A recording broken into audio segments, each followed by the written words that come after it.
Señoras y señores, den la bienvenida a la presidenta fundadora del Foro de Seguridad de Varsovia, Katarina Pisarska.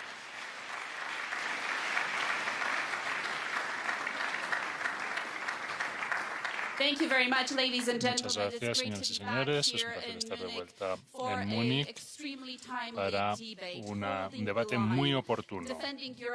Mantener las posiciones, defender a Europa y apoyar a Ucrania. Tenemos una excelente lista de oradores y oradoras, pero empezaremos por establecer el contexto de esta discusión.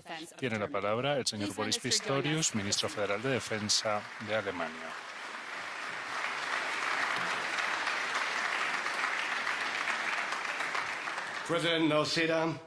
Presidente Noseda, viceprimer ministro Kaczka, ministro Sikorski, senadora Slotkin, profesora Piazka, señoras y señores. Mi madre fue una política apasionada de la libertad, que me enseñó mucho de nuestro mundo. Nació en 1933, un año que marca una profunda ruptura en la historia alemana y europea. Sobrevivió la Segunda Guerra Mundial, el colapso de un régimen asesino, tuvo que sobrevivir al desplazamiento y a la expulsión, experimentó la división de Alemania y la caída del muro de Berlín en 1989. Al igual que tantos y tantas en su generación, aprendió de primera mano lo rápido que pueden invertirse las mareas, lo frágil que pueden ser la libertad y la paz. Esta experiencia de la fragilidad del orden existente dio forma a su vida y a las decisiones que tomó como política. A día de hoy, la política internacional nos está impartiendo lecciones parecidas. No hay nada que se pueda dar por sentado. La libertad está sometida a ataques en todo el mundo y el orden internacional se desmorona. Las guerras y las crisis van en alza en todo el planeta. Estados Unidos está cambiando su centro de atención y el edificio central de la seguridad europea está en fase de reconstrucción. ¿Son todos estos motivos de pesimismo? Sinceramente, que Estados Unidos fuese nuestro principal proveedor de seguridad nunca debió ser la norma. En todo momento debió haber sido una excepción. Y los mecanismos excepcionales no duran para siempre porque no es esa su intención. Lo que yo extraigo de la última Estrategia de Defensa Nacional de Estados Unidos y de la reunión de ministros de defensa de la OTAN de la semana pasada es una sensación de optimismo realista, pragmático, sobrio. El siguiente capítulo de nuestra alianza depende de una distribución clara y equitativa de responsabilidades.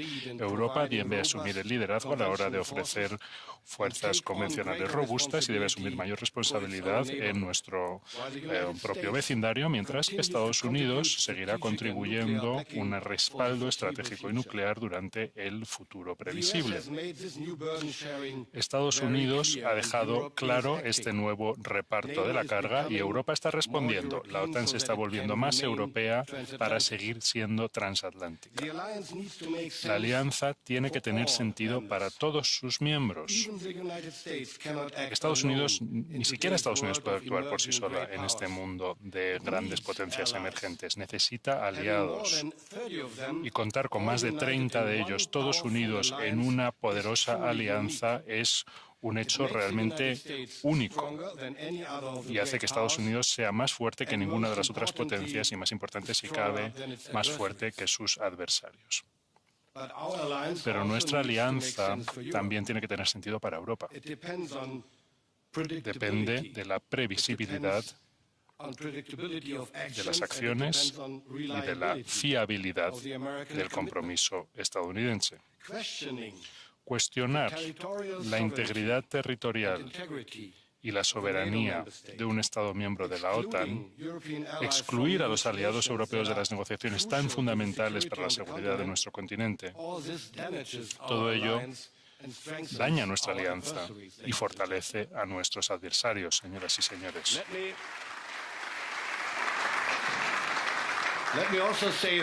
Quisiera referirme también a la visión de Marco Rubio del orden mundial. El secretario Rubio, sí, nuestras organizaciones internacionales no han estado una gran potencia vaya por sí sola. Esto tal vez funcione a corto plazo, pero en un mundo de potencias en competencia, desde luego, no funcionará a la larga.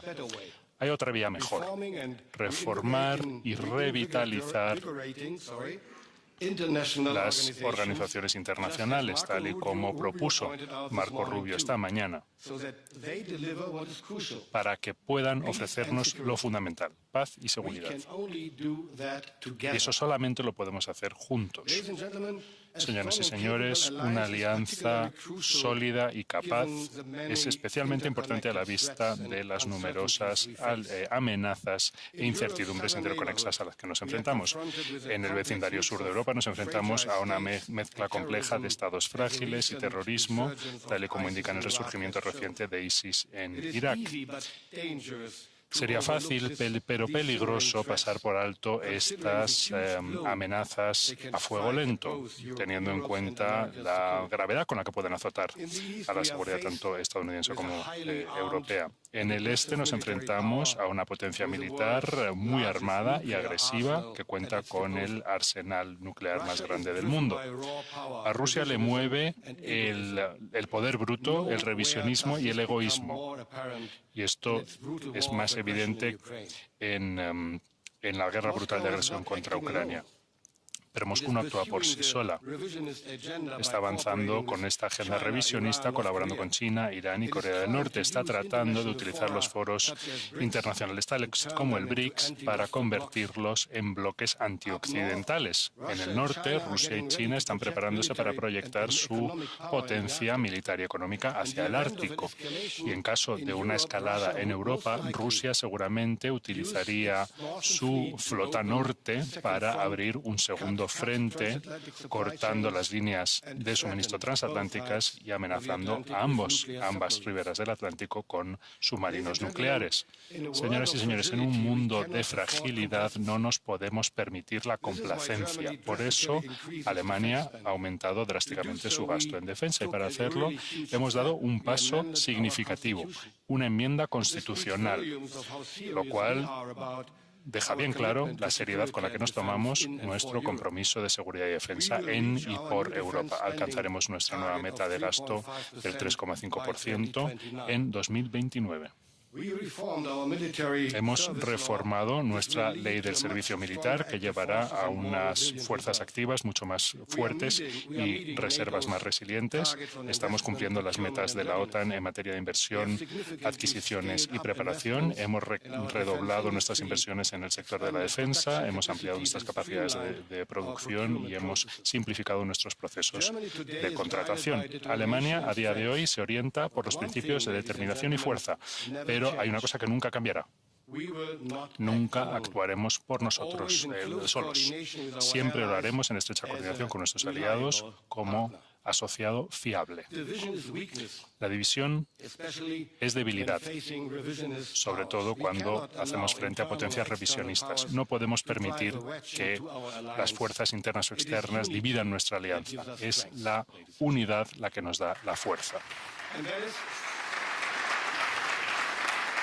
Y por eso Alemania está obrando en pos de consolidar la unidad dentro de la OTAN y en el corazón de Europa. Por eso estamos desplegando una brigada completa preparada para el combate en Lituania. Por eso estamos fortaleciendo la seguridad marítima en coordinación con Canadá, Noruega, Dinamarca e Islandia en el Ártico Norte. Por eso somos la principal fuente de apoyo a Ucrania y por eso nuestro apoyo a Ucrania no flaquecerá aún en el momento en el que la guerra brutal de agresión de Putin entra en su quinto año. En cuanto al futuro de Ucrania, señoras y señores, hay tres aspectos clave, a mi entender.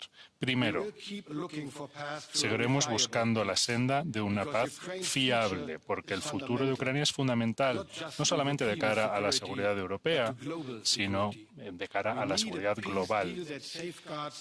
Necesitamos un acuerdo de paz que salvaguarde los intereses tanto de Ucrania como los intereses europeos. Segundo, la pelota está en la cancha de Putin. Es él quien está dilatando las negociaciones y no está demostrando ninguna voluntad de avenencia. Está trasladando el coste de la guerra a su propio pueblo. Pero no debe llamarse engaño. Seguiremos haciendo todo lo que esté en nuestra mano por proteger a Ucrania en tanto que nación europea, independiente y soberana.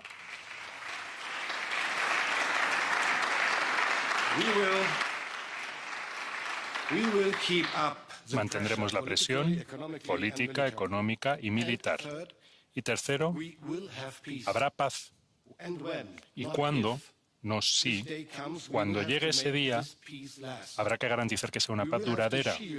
Habrá que escudar a Ucrania de cualquier posible agresión futura por parte de Rusia.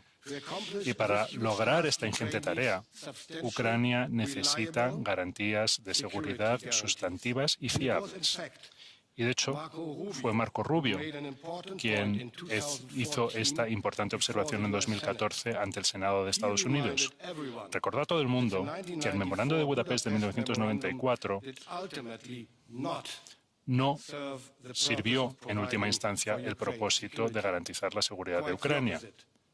Muy al contrario, 20 años más tarde, Rusia invadió y se anexionó Crimea. Por lo tanto, la lección que debemos extraer a día de hoy, señoras y señores, es que no podemos permitirnos otro tigre de papel como el memorando de Budapest. Para ofrecer garantías de seguridad fiables y creíbles, todos, europeos y americanos, tenemos que cumplir nuestros compromisos. Europa y Alemania están dispuestas a desempeñar el papel que les corresponde. Señores y señoras, escuchando las intervenciones de ayer y de hoy en esta conferencia, una vez más me acuerdo de la biografía de mi madre.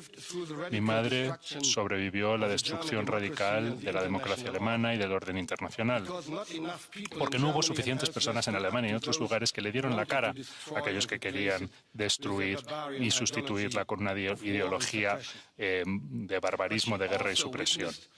Pero también fue testigo de la emergencia de un nuevo orden estable, libre y basado en reglas, gracias a la entrega de aquellos que obraron por establecerlo.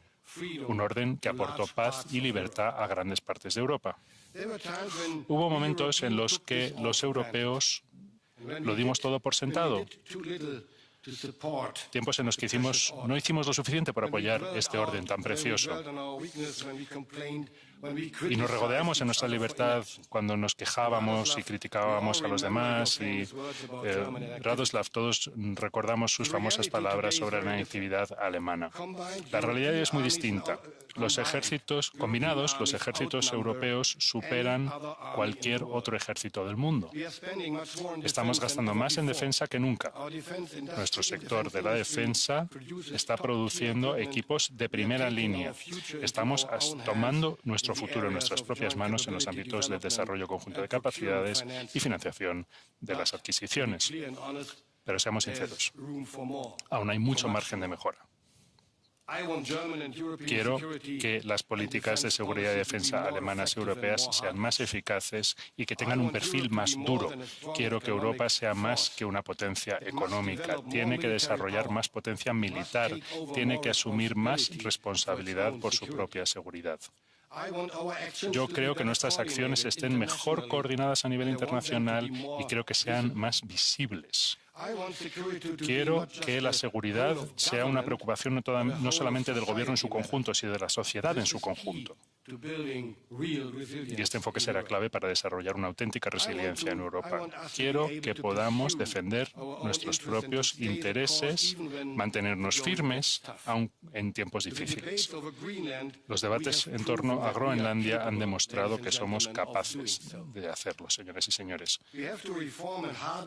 Tenemos que reformar y reforzar nuestras organizaciones internacionales para que cumplan su cometido. Tenemos que hacer más por fortalecer nuestras instituciones y nuestras convenciones, tanto con nuestros asociados tradicionales como posibles nuevos asociados y, en caso necesario, nosotros solos, europeos. En un mundo menos fiable, necesitamos una política más fiable. Nuestra divisa más fuerte en este mundo es la fiabilidad. En los tiempos de fragilidad y transición, cuando hay pocas cosas que se puedan dar por sentadas, yo quiero que Europa sea un ancla fiable para otras naciones, un continente que apoya y que conforma un orden internacional como base para la paz y la seguridad, e igualmente importante, que pueda garantizar su propia seguridad. Demostremos de lo que somos capaces los europeos. Muchas gracias.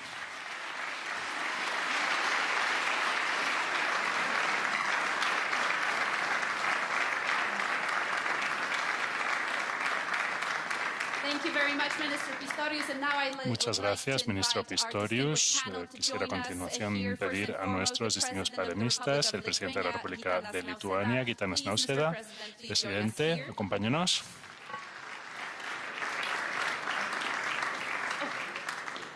En segundo lugar, el señor Karaskachka, viceprimer ministro de Ucrania para la integración europea y transatlántica.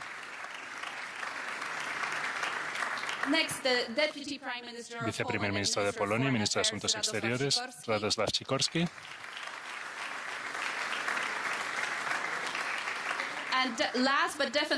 Y por último, pero no en absoluto menos importante, Elisa Slotkin, senadora de Estados Unidos y miembro del Comité de Servicios Armados de Estados Unidos, del Congreso de Estados Unidos. Gracias por acompañarnos. Señoras y señores, empecemos cediéndole la palabra a nuestro invitado ucraniano, viceprimer ministro Kachka. ¿Cuál es la situación actual en Ucrania y cómo ha afectado este invierno tan duro a la población civil? Muchas gracias por invitarme y por esta pregunta. Es difícil añadir nada a la descripción de la situación tras lo dicho por el presidente Zelensky, pero creo que hay algo que yo, desde la perspectiva del Gobierno, quisiera subrayar. Es que la meta, el blanco de Rusia este invierno ha sido la energía. Llevan años ya, pero ahora es su blanco más claro. Están utilizando todo tipo de misiles balísticos, hipersónicos, drones. Y lo que vemos es que podemos defendernos tecnológicamente. Hay dos tácticas. Primero,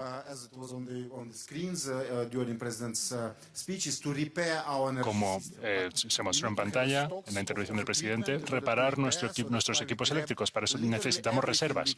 Por eso estamos comprando todo lo que podemos agarrar en Europa, equipos obsoletos, inutilizados, equipos antiguos, para reparar. Y repararemos nuestra red energética siempre que tengamos reservas de equipo. Y es difícil porque Rusia está destruyendo, literalmente tratando de destruir la red eléctrica en un nivel que no sea posible de reparar.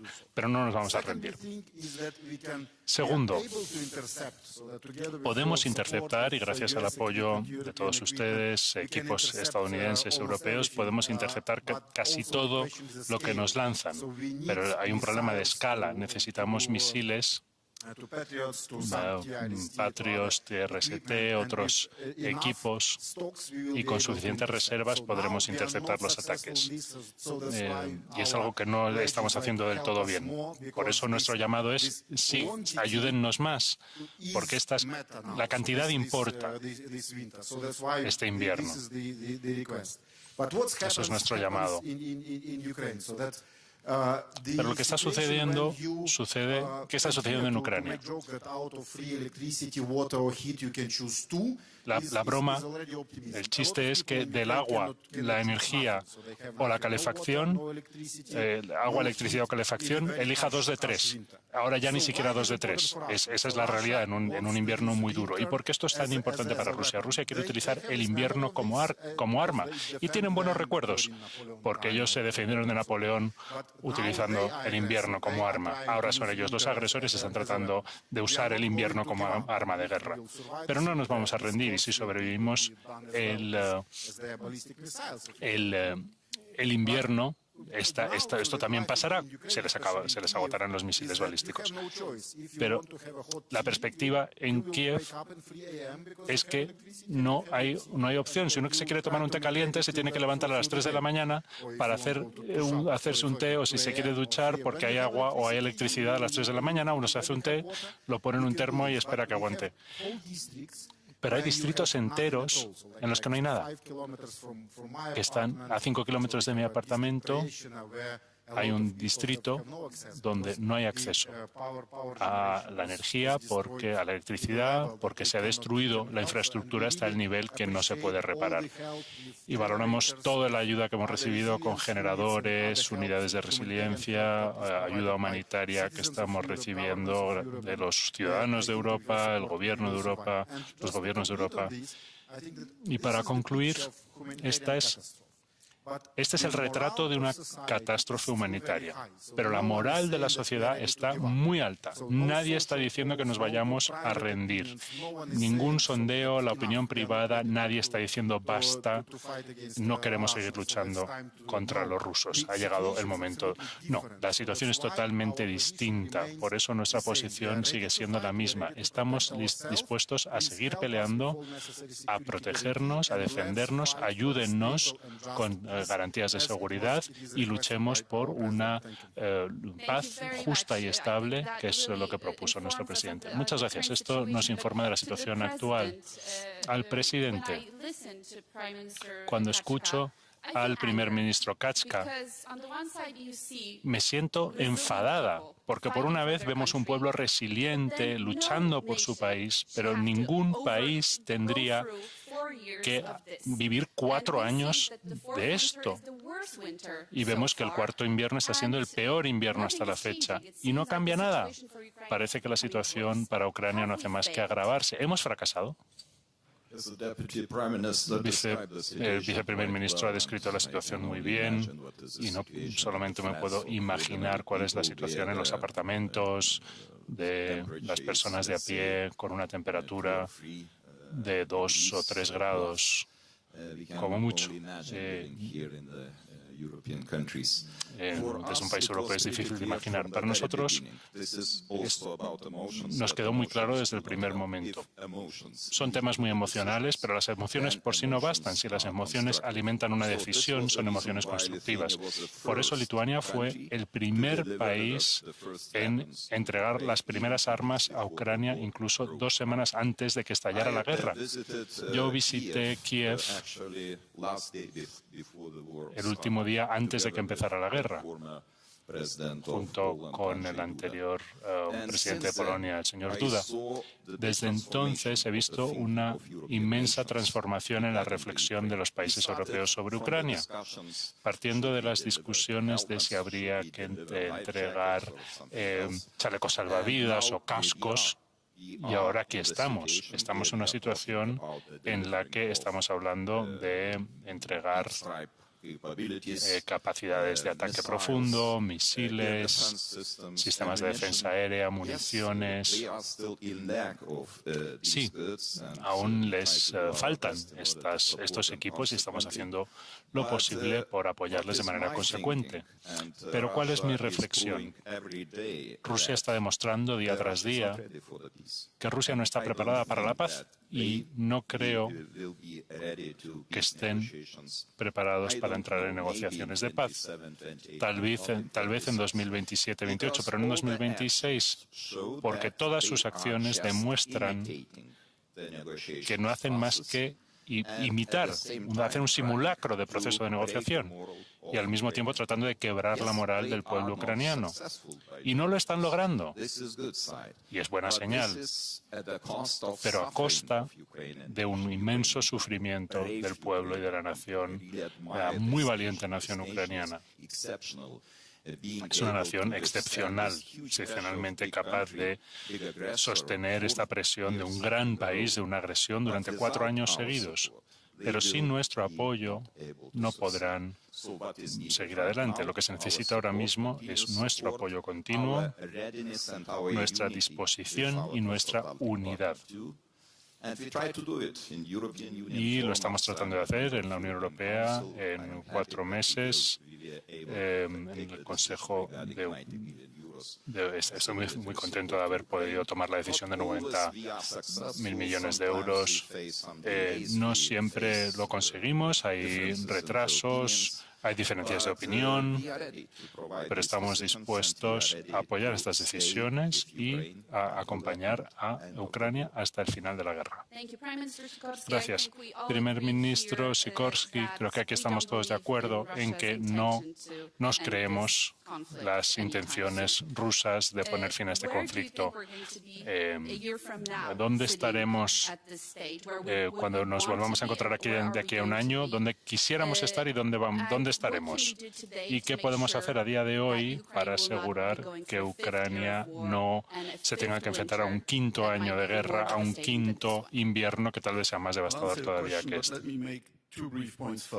Antes de responder a su pregunta, diré 2 cosas. En primer lugar, hago mía la declaración del ministro Pistorius, a saber, que era natural que Estados Unidos tomase la delantera durante las negociaciones porque ellos estaban proporcionando la gran mayoría de la ayuda militar. Estados Unidos, además, desplegó de manera muy valiente e inteligente los recursos necesarios para privar a Rusia de su casus belli a principios de la guerra.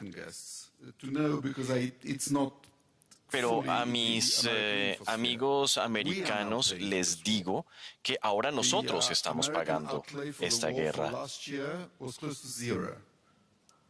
La inversión para la guerra el año pasado se elevaba a 0. Estamos comprando armas estadounidenses para entregárselas a Ucrania. No hay un paquete destinado a este fin en el Congreso estadounidense y no se contempla tampoco. Si esto está afectando nuestra seguridad, no solo la de Ucrania, entonces nosotros también merecemos estar sentados en la mesa porque el resultado de la guerra nos va a afectar.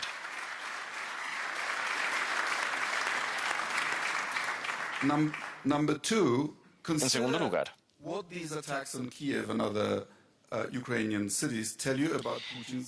pensemos en lo que los ataques en contra de Ucrania dicen acerca de la ideología de Putin.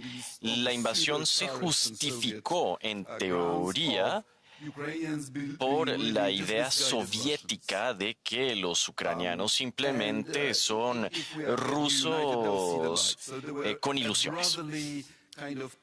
Entonces serían, según esta idea, unos campesinos con ínfulas de rusos.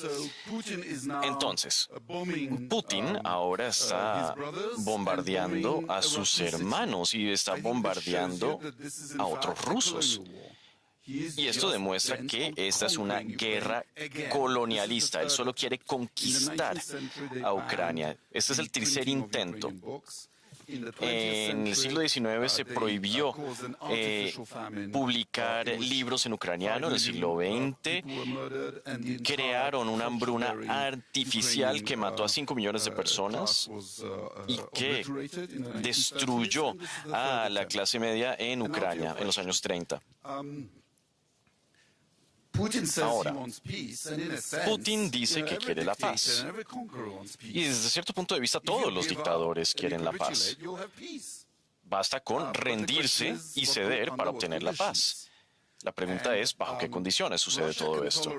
Rusia puede tolerar a los ucranianos siempre y cuando sean una versión provincial del folclore ruso.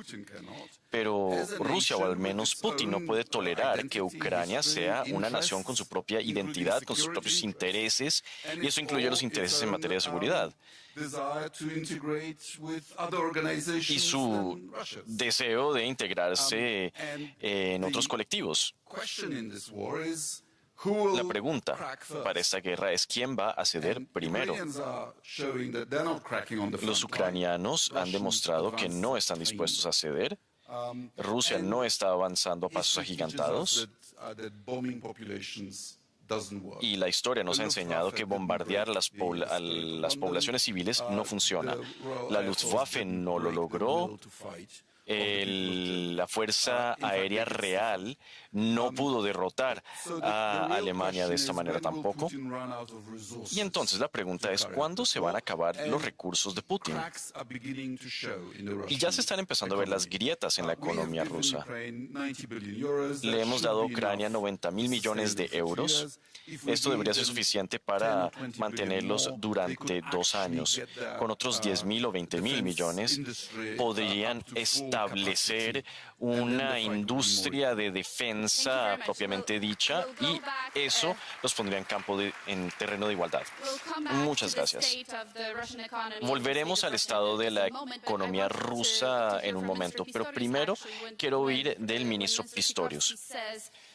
Cuando el señor Sikorski dijo que merecemos un lugar en la mesa de negociación, ¿cómo logramos eso? ¿Y cuándo nos vamos a sentar a negociar? No tengo ni idea, porque no depende de nosotros. Pero nosotros estamos pagándolo todo. Sí, pero no estamos pagándole las cuentas a Vladimir Putin. Y Putin no quiere negociar con los europeos. Y los estadounidenses están dejando que esto suceda. Ese es el problema, a mi manera de ver. No podemos sentarnos en la mesa de negociación si Putin no quiere negociar con nosotros y si Washington no lo obliga. Entonces, simplemente podemos reafirmar nuestra voluntad de seguir apoyando a Ucrania todos los días. Y en eso nos tenemos que enfocar. Sobre todo cuando pienso en las últimas contribuciones. Necesitamos más contribuciones entregadas de manera más rápida y eficaz. Todos los días hablamos de los ataques contra Kiev y contra la población civil, las personas que mueren en sus apartamentos de frío. Tenemos que aumentar la escala de producción en Europa y en Estados Unidos para poder entregar lo que se necesita más rápidamente. Si esto no se sucede, entonces es posible, sí, que la voluntad de los ucranianos se destruya. Ahora, pregunta, senadora, ¿por qué Estados Unidos no está dejando que los europeos se sienten en la mesa de negociación? Con mucho gusto le haré una respuesta a una pregunta retórica. Pero no es secreto para nadie que Estados Unidos está pasando por algo. ¿Alguien no está al tanto de esto? Estamos pasando por algo. En un nivel muy fundamental en nuestra democracia. Y eso también está afectando nuestra política exterior. Es la temática de toda esta conferencia, o al menos de los eventos paralelos. En cuanto a Ucrania, dado que el año pasado el vicepresidente dio un discurso, yo estaba aquí el año pasado y sentí que me quedé sin aliento. Seguimos teniendo esta idea de como el policía bueno y el policía malo. No sabemos qué hacer. ¿Le damos el problema a los europeos, se los endilgamos o no? ¿O acaso queremos resolver este problema? Uno le podría preguntar a 3 estadounidenses y recibiría 4 respuestas distintas. Y por eso es que los europeos no están sentados en la mesa de negociación. Yo antes trabajaba en el Pentágono. Y ahí se suele decir que no se puede hablar acerca de alguien sin ellos. Y nosotros queremos a los europeos involucrados, el presidente también. Pero lo más fundamental del conflicto, Ucrania ha peleado arduamente y han cambiado la naturaleza de las guerras, de las tácticas de guerra. Pero no ignoremos que la pregunta fundamental es si estamos dispuestos a ejercer más presión económica y militar contra Vladimir Putin. Y dado que las cosas están como están en Estados Unidos, no podemos darle una respuesta y por lo tanto nos encontramos en un bucle. Y nosotros tenemos que dar una respuesta a esta pregunta fundamental primero. Y estamos lidiando con eso en Estados Unidos ahora mismo. Le cederé la palabra al señor Sikorski en breves.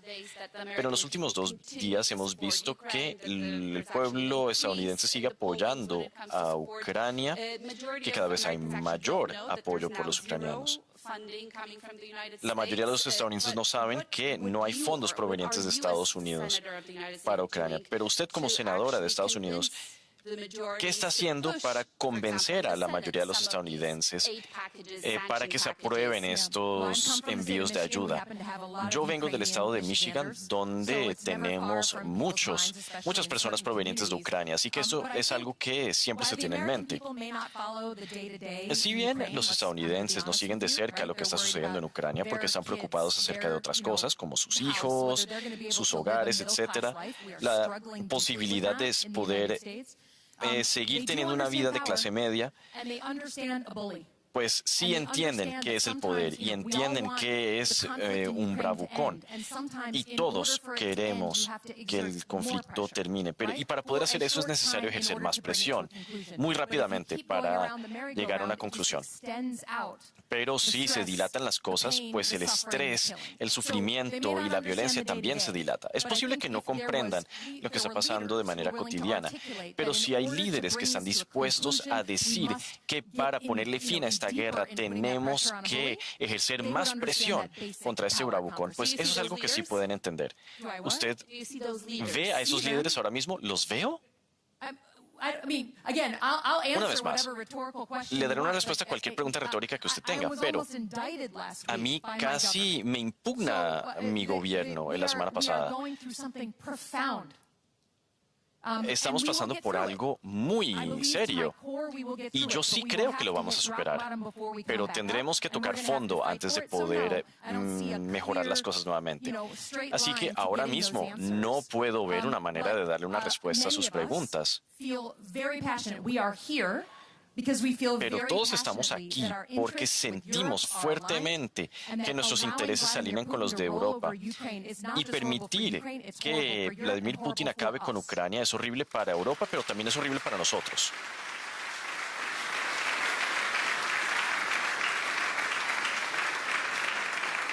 Ministro Sikorski. Ministro Sikorski. Europa debe estar sentada en la mesa de negociación porque hay mucho en juego. No solo el futuro de Ucrania, no solo la seguridad de la frontera oriental de Europa. Todo esto atañe al equilibrio de poder en el mundo. En otras palabras, ¿quién será el tercer pilar de la distribución de poder en el mundo? ¿Acaso será Estados Unidos, Rusia y China o será la Unión Europea? Creo que el presidente Trump no se equivoca cuando dice que es necesario esgrimir las herramientas con las que se cuenta. Estados Unidos haría eso y lo hace mediante la entrega de misiles Tomahawk a los ucranianos. Y la decisión fue difícil de tomar hace unos meses. En Europa deberíamos decir que si Ucrania se ve obligada a aceptar un trato que no le favorece, seguiremos apoyando a Ucrania y Ucrania decidirá cuándo aceptar un trato. Y en ese momento Putin no nos podrá ignorar porque entonces nos convertiremos en el proveedor principal de recursos a Ucrania. Muchas gracias. Ahora me dirijo al presidente Kachka. Hay quienes creen que Rusia es invencible, que Rusia gana todas las guerras en las que se involucra, porque está dispuesta a sacrificarse a largo plazo. ¿Qué dice usted como ucraniano para estas personas que creen esto? Yo creo que para empezar diría que la Unión Soviética colapsó en Afganistán. Entonces no es que hayan ganado todas las guerras en las que se han involucrado. Yo siempre resalto que Rusia pudo ganar la guerra cuando Ucrania formaba parte del Imperio Ruso. Así que si están con nosotros, pueden lograrlo, pero si están en contra de nosotros, no.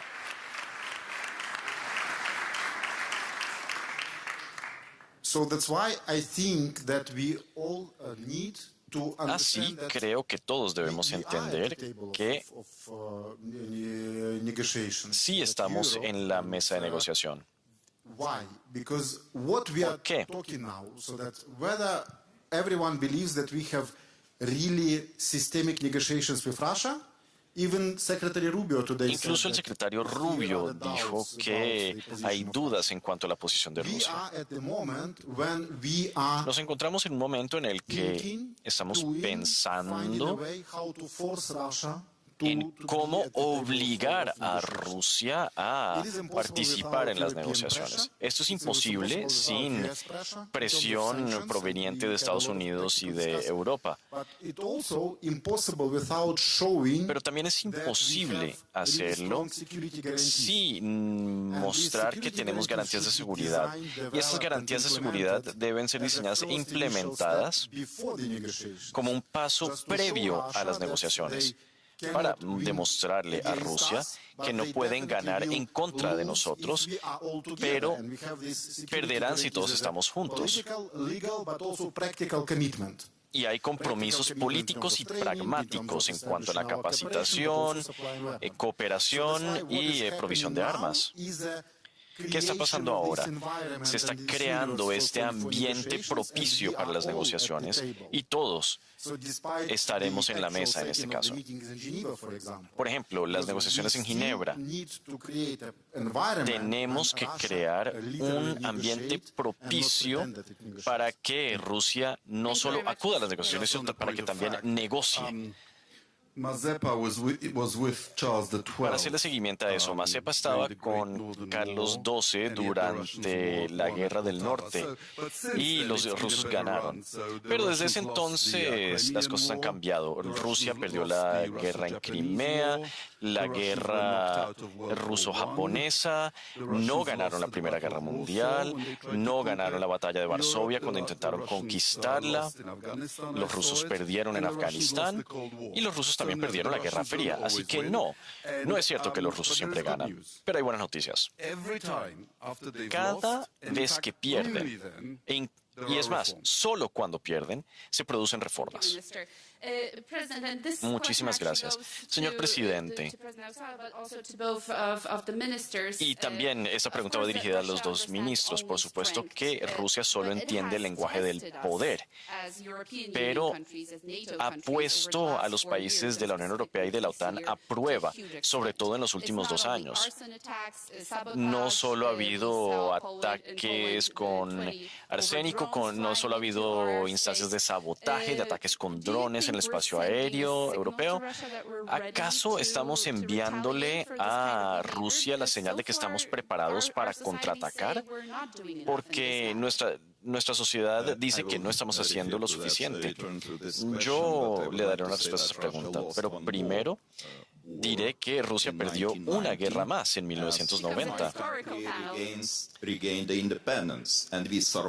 Porque nosotros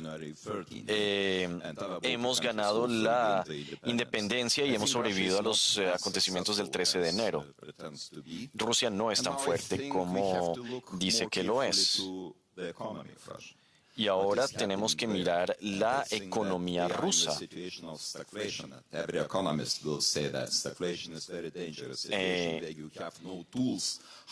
Todos los economistas dicen que la inflación y el estancamiento son muy peligrosos, porque esto puede ponerle freno a las actividades económicas, puede llevar a el deterioro de las condiciones de vida y esto puede minar las condiciones económicas de la Federación Rusa. Pero no podemos ignorar las necesidades del pueblo,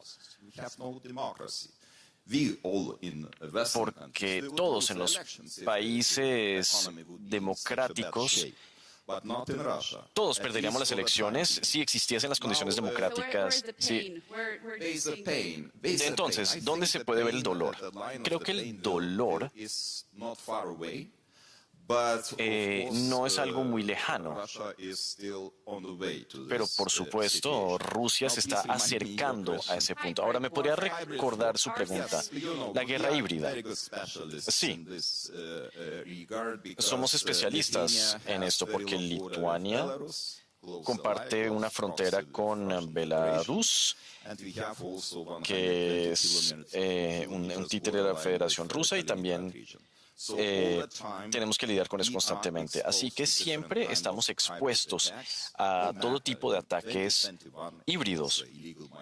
En 2021 hubo una ola de migración ilegal, un problema creado artificialmente por Alexander Lukashenko, que envió migrantes hacia Minsk, luego los empujó hacia la frontera. Incluso pudimos ver que los empleados del régimen de Alexander Lukashenko les estaba enseñando cómo desestabilizar la situación en la frontera.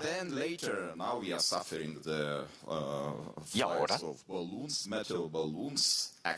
nos están atacando con globos de metal para llevar a cabo actividades delictivas de contrabando. ¿Y cómo estamos respondiendo? Pues contamos en las iniciativas de la Unión Europea, las iniciativas emblema.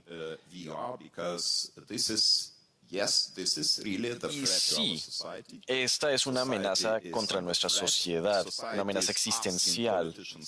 Y la sociedad le está preguntando a los políticos qué vamos a hacer.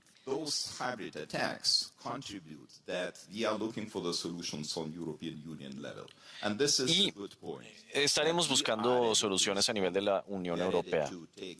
Estamos listos para mirar hacia el futuro. Debemos entender que Belarus debe estar incluida en la lista de sanciones. Las mismas sanciones que se están imponiendo a la Federación Rusa, porque este país está desestabilizando la situación en la frontera y lo está haciendo de manera deliberada e intencional. Ministros Pistorius y Sikorski, estamos haciendo lo necesario y podemos hacer lo que hay que hacer cuando es necesario. También en Alemania hubo drones en su espacio aéreo y ciberataques. ¿Acaso estamos enviándole a Rusia las señales necesarias? Sí. Hemos empezado a hacerlo. Todos los días mejoramos nuestras capacidades porque desarrollamos nuevas tecnologías, obtenemos lo necesario y al mismo tiempo estoy de acuerdo con el presidente Nasedas, quien dice que esta es una cuestión europea más que nada. No puede ser una cuestión que se limita a uno u otro país en Europa, porque sabemos que la guerra híbrida no respeta las fronteras. También es cuestión de pensar en cómo reaccionamos ante este tipo de cuestiones.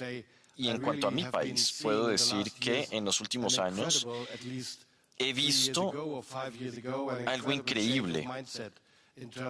La manera de pensar las cosas ha cambiado en los últimos 3 a 5 años. La sociedad es cada vez más resiliente y al mismo tiempo está buscando la paz. Y por eso necesitamos sociedades más resilientes. Quisiera recibir un par de preguntas del público. Pero primero, ministro, yo creo que Putin se está equivocando al retarnos, porque es algo que nos permitirá tener un presupuesto de defensa más alto. También es cierto que él es muy activo. Hemos vivido ataques, envenenamientos en los aviones, se han cortado los cables submarinos, se han bloqueado las señales de GPS. Incluso hubo un intento para hacer explotar los ferrocarriles, incluso cuando había trenes pasando encima de ellos. Y esto habría sucedido de no ser por la incompetencia de los atacantes. Y también hemos visto incursiones por parte de drones rusos en el espacio aéreo europeo. Y esto nos obliga a tomar medidas. Hemos cerrado los consulados rusos, hemos restringido el movimiento de los diplomáticos rusos en Polonia. Sí, tenemos 2.000 diplomáticos en Rusia, diplomáticos rusos en Polonia. Sabemos que la mayoría son espías y no deberíamos tolerarlos. No deberían beneficiarse de la libertad de movimiento en el área Schengen que están intentando destruir. Y también hemos gastado 1.000 millones de euros para construir un muro hermoso en la frontera con Belarus, porque ellos estaban intentando empujar migrantes hacia la frontera. Es decir, sin embargo, la dinámica es muy positiva, estoy de acuerdo. Entre la conferencia pasada y esta, las cosas han cambiado mucho. Tenemos muchas soluciones mucho más pragmáticas y por ello creo que tenemos que prestar atención a la dinámica. ¿Qué tan rápidamente estamos cambiando? Eso es importantísimo ahora mismo porque creo que hay un consenso ahora mismo. Estamos yendo en el sentido correcto y estamos haciendo lo que tenemos que hacer. Pero el ritmo es muy importante y aquí podemos ver algunos riesgos. Porque sí, Europa a veces es más lenta de lo que se espera. Recibamos preguntas del público. Acá puedo ver más de una, dos por aquí o tres. Empecemos con la dama vestida de rojo. Adelante. Lisa Yesko, parlamentaria de Ucrania. Tengo una pregunta para el presidente de Lituania y para el ministro Sikorsky. Si Polonia o Lituania son invadidas, ¿qué se espera o qué se esperaría de la OTAN o de los países de la OTAN? Y antes de pasar la respuesta, recibiremos otra pregunta de nuestro joven líder de Múnich aquí. Por favor, preséntese y haga su pregunta. Señor ministro Sikorsky, usted nos recordó que los europeos en general han estado pagando esta guerra. La Unión Europea por fin aprobó un préstamo de 90.000 millones de euros para Ucrania. Y ahora tengo entendido que los europeos están hablando acerca de qué hay que hacer. ¿Se va a utilizar ese dinero en la industria americana o europea? Y esa pregunta es para todo el panel, pero no le puedo decir que no a Dani Kasparov. Adelante.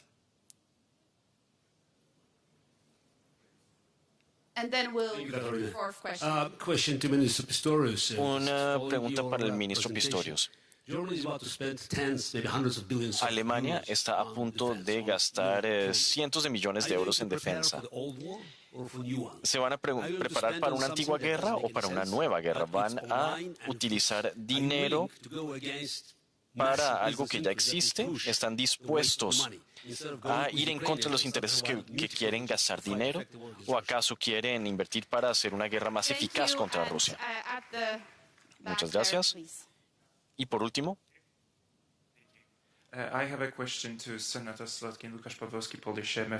tengo una pregunta para la senadora Slotkin. Usted dijo que la sociedad estadounidense está pasando por algo y que tiene que tocar fondo antes de poder recuperarse. ¿Qué sería fondo en este caso? Empecemos con la senadora Slotkin. Muy bien. Estoy en una sala llena de personas que vienen de democracias muy fuertes y han luchado para mantener esas democracias. Estamos luchando por nuestra democracia. No es la primera vez que sucede en nuestra historia, pero es la batalla más cercana que he visto en mi vida. Ahora mismo, hemos visto que a medida que las cosas se siguen deteriorando, por ejemplo en Minneapolis, se está tocando un nervio en la conciencia de los estadounidenses, una especie de barómetro que tenemos en contra del autoritarianismo. La gente está viendo eso y no les está gustando. Hay mucha confusión porque no se sabe qué medios oír, qué hacer con el partido al que se pertenece. Las personas no saben si creen en lo que están leyendo, pero cuando ven las cosas con sus propios ojos, pues ahí la cosa es distinta. Y por eso es que el presidente Trump cuidadosamente se retiró de Minneapolis, porque se dio cuenta de que fue una movida muy poco popular. Y cuanto más recurre a estas medidas autoritarias, pues más fácil será para el pueblo estadounidense pensar, yo voté por él por motivos económicos, pero yo no quería esto. Y de hecho, yo vengo de un estado que votó por Donald Trump. Así que hablo con conocimiento de causa.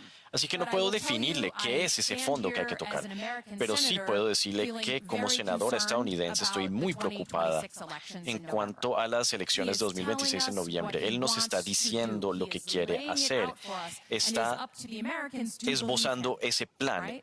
Y nosotros, los estadounidenses, tenemos que creerle. En 2020 él dijo que si él no gana es porque la elección no fue libre. Y ahora está recurriendo a las mismas herramientas, está enviando sus tropas a los puestos de votación. Nos está demostrando lo que quiere hacer.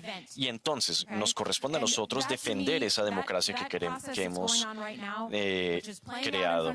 Ese proceso se puede ver al aire libre. No es que nos guste venir acá para hablar acerca de las dificultades a las que nos enfrentamos. Pero se puede ver exactamente lo que está sucediendo y la pregunta es, ¿cuándo va a poder el pueblo estadounidense darse cuenta de que las cuestiones que afectan la democracia afectan su vida y su seguridad y sus familias y sus modos de vida? Si eso sucede, el pueblo americano reaccionará, tal y como se vio en lugares como Minneapolis. Ese es el proceso en el que nos encontramos. No lo puedo definir, pero está sucediendo ante nuestros ojos. Muchísimas gracias, senadora. Nos quedan 5 minutos. Entonces, 1 minuto por ponente. Gracias por su claridad. 1 minuto por orador. Pueden responder a la pregunta o simplemente contribuir al debate sobre Estados Unidos. Responderé a la pregunta de la parlamentaria ucraniana. ¿Qué esperamos que suceda si los tanques rusos cruzan la frontera? Nosotros nos incorporamos a la OTAN por la defensa común. La respuesta en ese sentido es sencilla. Si cruzan la frontera y empiezan a matar ciudadanos polacos o ciudadanos de la OTAN, esperaríamos que se reuniera el Consejo del Atlántico Norte y que se activara un plan de contingencia. Después, el plan es muy fácil. Nosotros ganamos, ellos pierden. Ese es muy buen plan, ministro. Ministro Pistorius, ¿cómo se consigue si nosotros ganamos y ellos pierden? Respuesta a la pregunta sobre adquisiciones. Cuando empezamos, teníamos graves carencias de casi todo y había que salvarlas lo antes posible. Y al mismo tiempo sabemos que la guerra del futuro,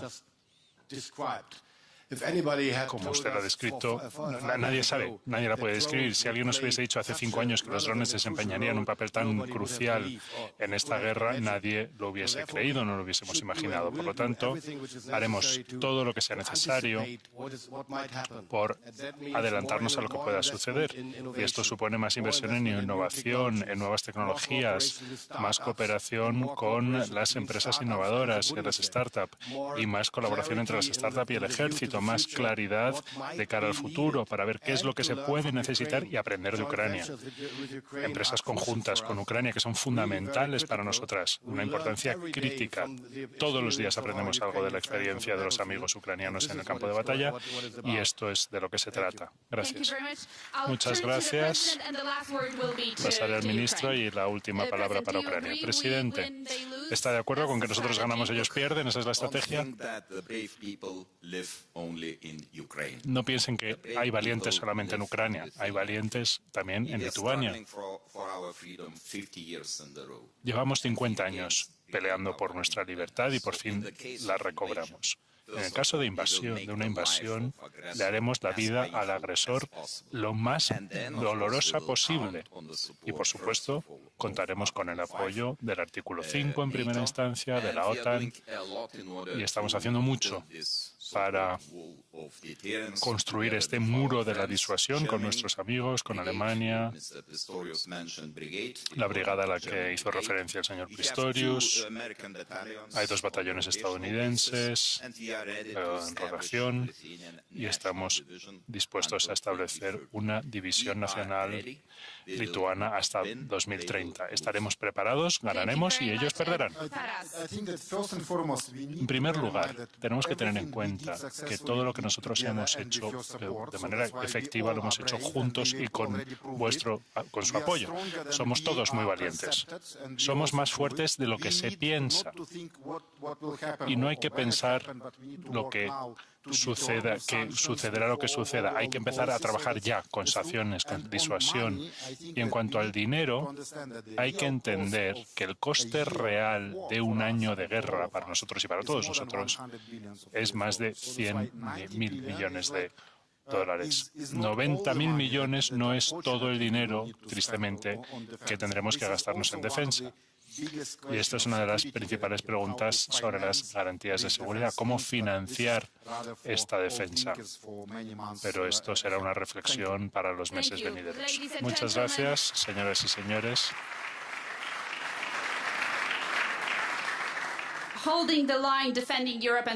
Mantener la línea firme, defender Ucrania y preservar la seguridad en Europa. Una ronda de aplausos para nuestro